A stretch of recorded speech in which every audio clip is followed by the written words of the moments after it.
A Cagliari esiste un problema sicurezza. L'ultimissimo fatto, Gigi Riva è stato derubato il suo cellulare, stava facendo un'offerta a un povero straniero e nei fatti è riuscito a sottrargli il cellulare in pieno centro città. Pier Giorgio Massidda, capogruppo di Cagliari 16 in comune. Beh, noi l'abbiamo denunciato già da tempo, credo che chiunque viva la città si rende conto che qualcosa è cambiato, c'è una sensazione di insicurezza che sta crescendo, ma l'esempio purtroppo per poter veramente sensibilizzare tutti, purtroppo dovremmo usare anche l'esempio di Gigi Riva. Gigi Riva è un'icona, credo che nessun sardo, nessun italiano avrebbe mai usato tanto questa dimostrazione del fatto che ormai c'è un tipo di microcriminalità che è legata a una situazione di disagio che noi stiamo importando. Quindi si parla di stranieri, c'è qualcuno che però dice, ma in questo caso così facendo non è quasi una caccia allo straniero, insomma, non tutti gli Sì, stranieri sono. siamo stati rimproverati, allora bisogna mai eccedere in un senso e nell'altro, cioè noi abbiamo cercato di far capire che probabilmente la situazione che stiamo vivendo viene sottovalutata.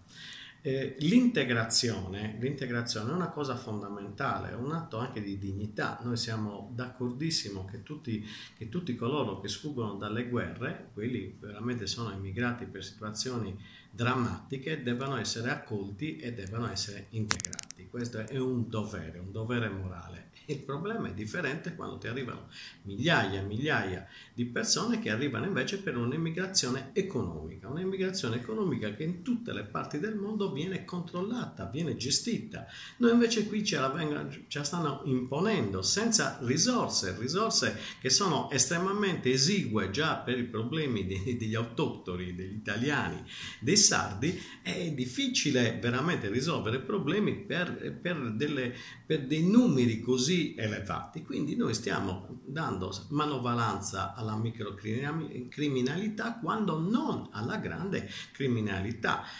Avvertiamo delle grida di aiuto da parte delle forze dell'ordine che si rendono conto di non avere gli strumenti e i numeri per poter veramente aiutare e garantire quella che è la sicurezza che noi tutti vorremmo. È chiaro che io non voglio mettere una situazione di allarmismo, proprio perché la situazione è ancora entro certi limiti. Sento il dovere da rappresentante delle istituzioni di venire incontro, ma soprattutto di sensibilizzare e evitare due tipi di propaganda: quella della caccia allo straniero, che non fa parte della cultura sarda, ma anche di quelli che invece agevolano, anzi incitano a che venga lo straniero, perché poi è evidente ormai che c'è un grosso business gestito da pochi.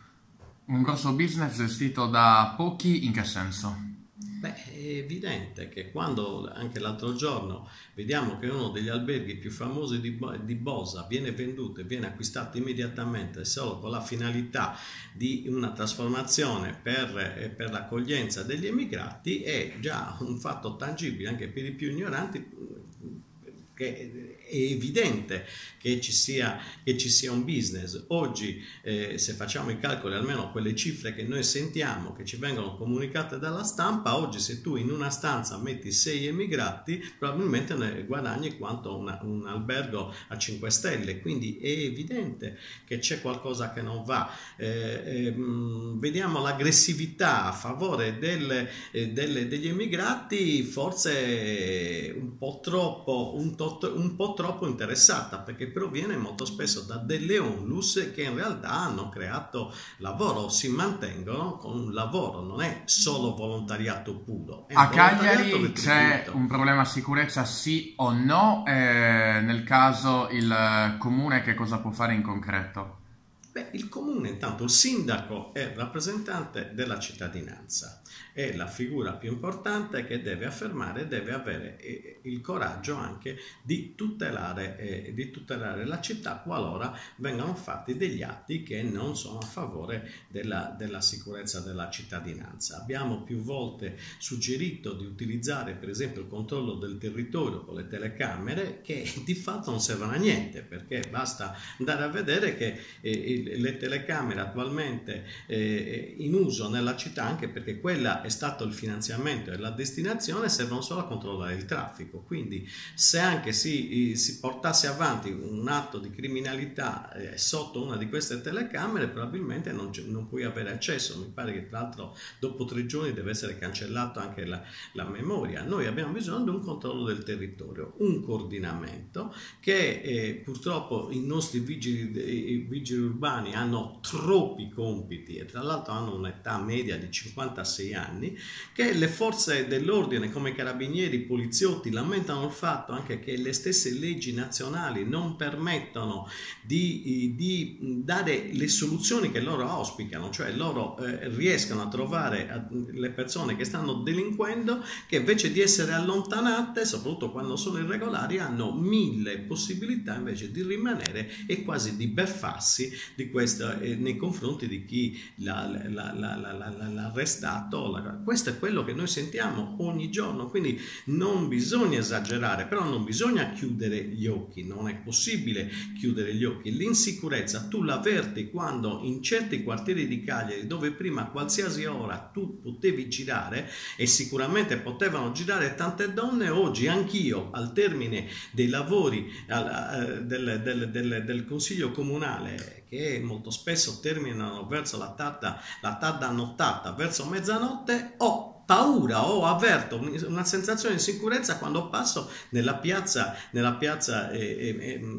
Matteotti o piazza del Carmine. Ma immaginatevi quando questo accade, che so, l'altro giorno mi sono veramente spaventato via la Maddalena, dove sono stato circondato da dei ragazzi che probabilmente volevano solo scherzare, intimorirmi. Ma io ho una persona anche... sono un uomo che sa anche difendersi, ma mi metto nei panni di una donna. Allora dobbiamo trovare una soluzione. Sappiamo benissimo che i mezzi a disposizione sono esigui, che i turni dei poliziotti, di tutte le forze dell'ordine sono veramente ormai insopportabili. Io chiedo che il sindaco di Cagliari si faccia portatore a livello istituzionale di una richiesta di un controllo maggiore del territorio e di mezzi sufficienti per affrontare questi continui sbarchi. Se addirittura i numeri degli sbarchi sono sconosciuti, come realmente si stia intervenendo è tutto sconosciuto, si preferisce nascondere tutto quanto e quindi è evidente che questo lascia lo spazio anche alla fantasia o addirittura a dei timori che possono indurre anche a degli atti che io sicuramente non auspico.